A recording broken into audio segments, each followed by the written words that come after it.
ploegleiders zijn fatsoenlijk geraakt om jullie met al die steps te vallen. En we verzoeken u dan heel vriendelijk of dringend om uw ploegen gekleed te hebben.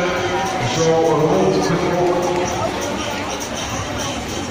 van 1:30 denken we dat we kunnen beginnen aan de ceremonie.